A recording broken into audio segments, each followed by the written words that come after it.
Shalom, shalom, ¿cómo están todos ustedes? Vamos a comentario sobre la parashá Lej Lejá. Pues más que nada sobre la parashá vamos a hablar sobre sobre los personajes principales de esta parashá. Eh, Tales personajes pues son nuestro patriarca Abraham y nuestra matriarca Sara.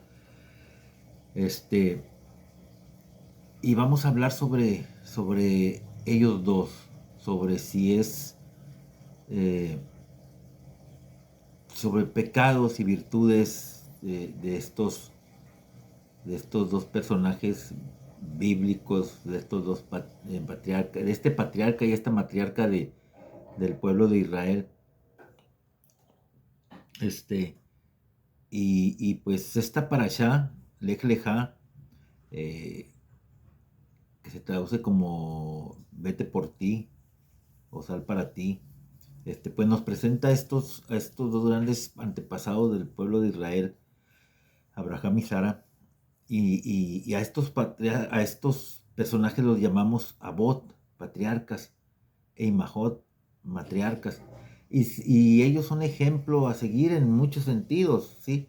Estos dos personajes son un ejemplo para el pueblo de Israel y para muchos de nosotros son un ejemplo. ¿Por qué? ¿Por qué motivos? Pues por su fe, por su devoción a Kadosh Baruj Hu, por su hospitalidad, por su sentido moral. Después de que Abraham y Sara, o mejor dicho, después de Abraham y Sara, conoceremos en el trayecto del estudio de la Torah durante este año que, bueno, de hecho ya los conocemos, ¿no? Pero aquellos que no los conocen los van a estar conociendo.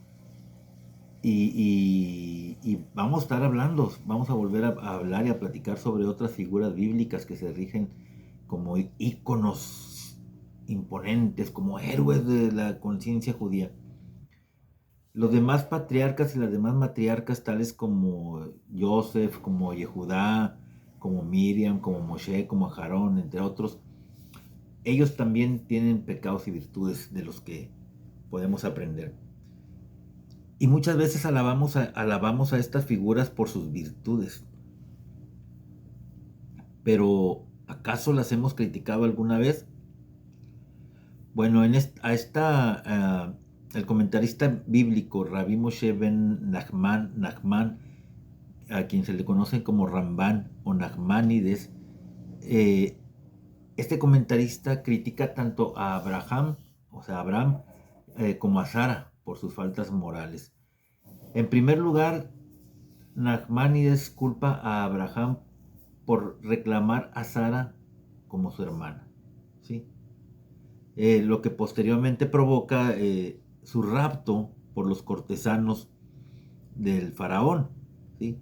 Eh, Nuestro patriarca Abraham comete un gran pecado sin querer, dice Nachmanides, al hacer que su justa esposa tropezara por temor a la muerte. O sea, la muerte, Abraham temía que lo mataran.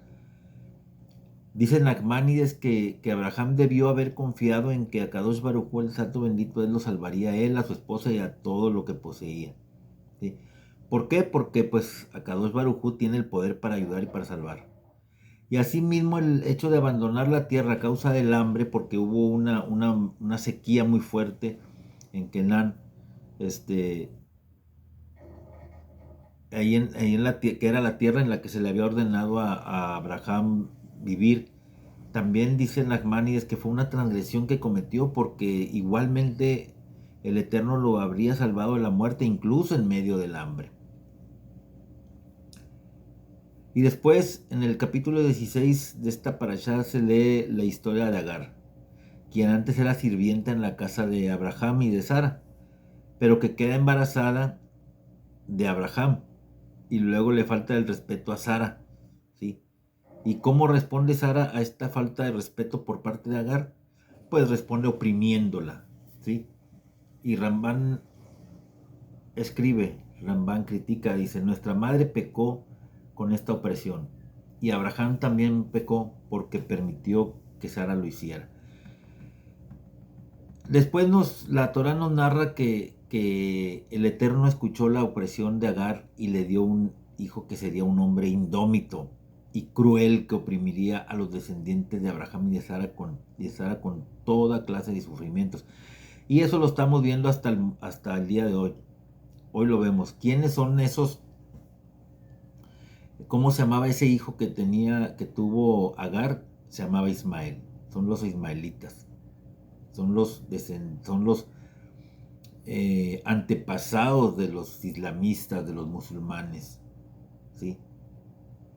Y los musulmanes son indómitos y crueles, sobre todo crueles, ¿sí? Y atacan a los descendientes de Abraham y de Sara, que son el pueblo judío. Esto es fascinante, ¿por qué? Porque nuestros modelos religiosos a seguir, como Abraham y como Sara, se rigen por un alto estándar moral, ¿sí? Los comentarios rabínicos que se hace sobre ellos son implacables cuando consideran que nuestros héroes bíblicos han incurrido en una infracción ética o religiosa.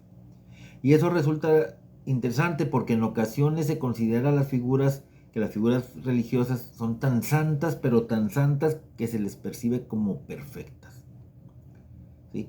Y son comentarios como los de Rambán los que pueden interpretarse como despectivos o que menosprecian a estos íconos bíblicos. ¿Acaso es erróneo someter a las matriarcas y a los patriarcas a un escrutinio moral? Sobre ese tema, otro gran rabino, Samson Raphael Hirsch, escribe: la Torá nunca nos oculta las faltas, los errores y las debilidades de nuestros grandes hombres y mujeres, esos grandes patriarcas y grandes personajes de la Torá.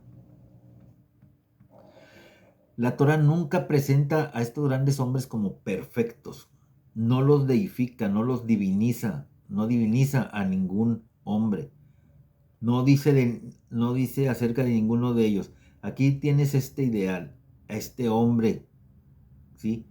En este hombre lo divino se hizo humano. No, nunca nos los presentan como ideales o como divinos. La Torá nunca nos oculta las faltas, los errores ni las debilidades de nuestros grandes hombres y mujeres. Y precisamente por ello da veracidad a lo que relata. Pero en verdad, gracias al conocimiento que se nos brinda de las faltas y debilidades de estos grandes hombres y mujeres, no se ven disminuidos en absoluto, sino que se engrandecen y se vuelven más instructivos. Si se presentaran ante nosotros como los modelos más puros de perfección,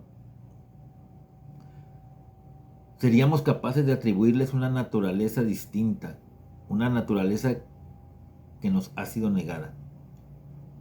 Si estos personajes carecieran de pasión, de luchas internas, sus virtudes nos parecerían el resultado de una naturaleza muy superior, difícilmente un mérito, ¿sí? Y ciertamente ningún modelo que pudiéramos nosotros aspirar a imitar. ¿Por qué? Porque los consideraríamos divinos, casi divinos. Vamos a ver un ejemplo. Consideremos la humildad de Moshe. De Moshe se decía que era el más humilde de los hombres sobre la tierra. Si desconociéramos que también podía enojarse, y su mansedumbre y modestia, pues nos parecerían su disposición natural innata, que así había nacido él, y sería un ejemplo que no podríamos seguir. Y precisamente su enojo o su ira contra la roca, ¿sí? No sé si recuerdan el pasaje donde se planta frente a la roca él y a Aarón y golpea la roca para darle agua a los israelitas, ¿eh? ¿Qué fue lo que ocurrió ahí? Él exclamó: escuchad, rebeldes, enojado, y golpeó la roca. Bueno, eso revela la verdadera grandeza de su humildad, porque nos la muestra como el fruto de una gran obra de autocontrol y de ennoblecimiento personal que todos deberíamos de imitar, pues todos podemos hacerlos, todos podríamos hacerlo si quisiéramos. Ahora, la Torá tampoco nos muestra faltas sin mostrarnos al mismo tiempo o permitirnos al mismo tiempo ver las consecuencias mayores o menores de estas faltas.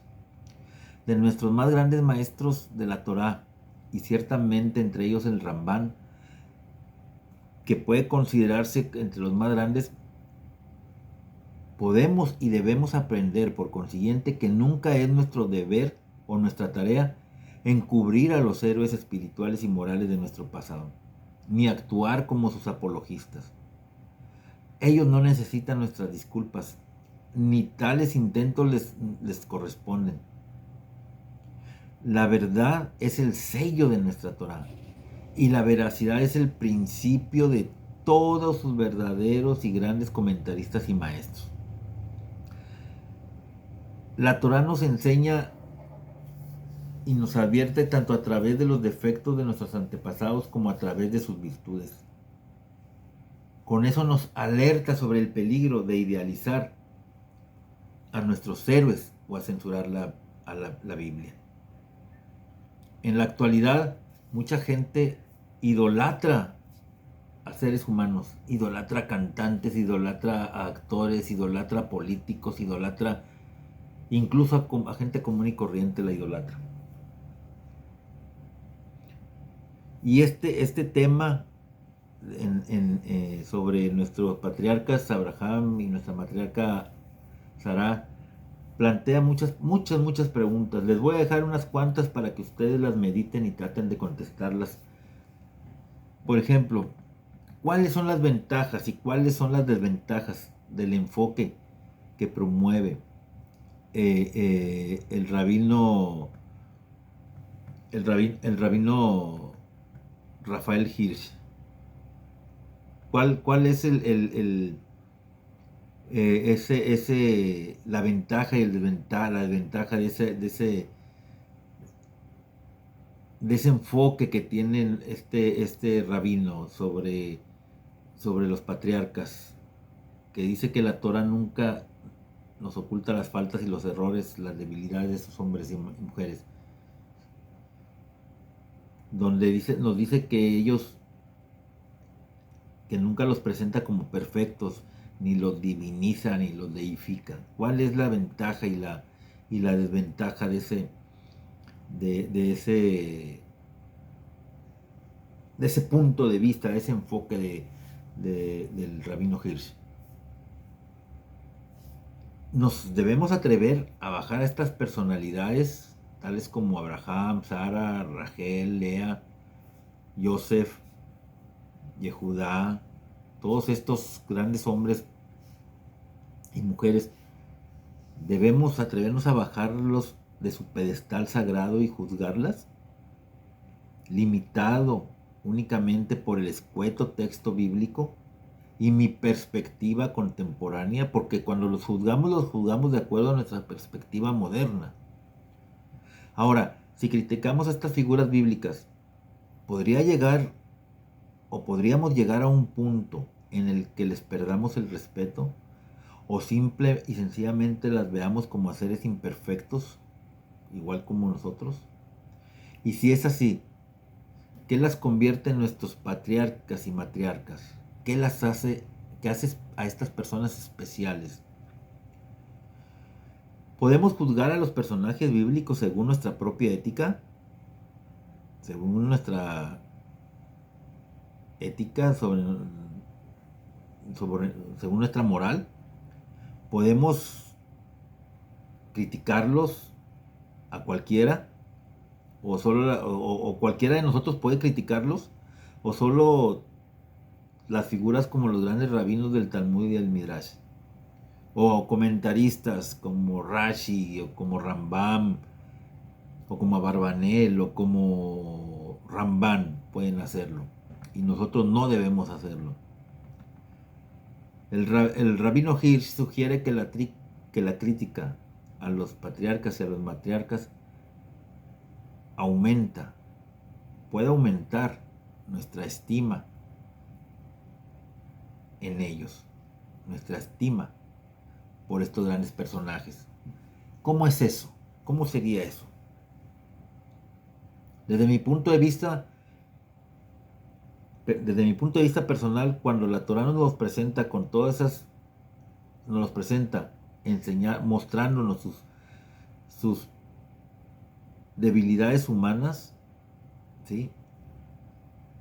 Yo puedo entender que ellos fueron hombres y mujeres como nosotros, llamados para un servicio especial, para una misión especial, pero todos en este mundo tenemos una misión especial. Tal vez aún no hemos encontrado la nuestra, pero todos tenemos una misión especial. Todos tratemos de ser como estos hombres y grandes hombres y mujeres, imperfectos, pero tratando de acercarnos a la perfección, todo lo que podamos. Shabbat Shalom.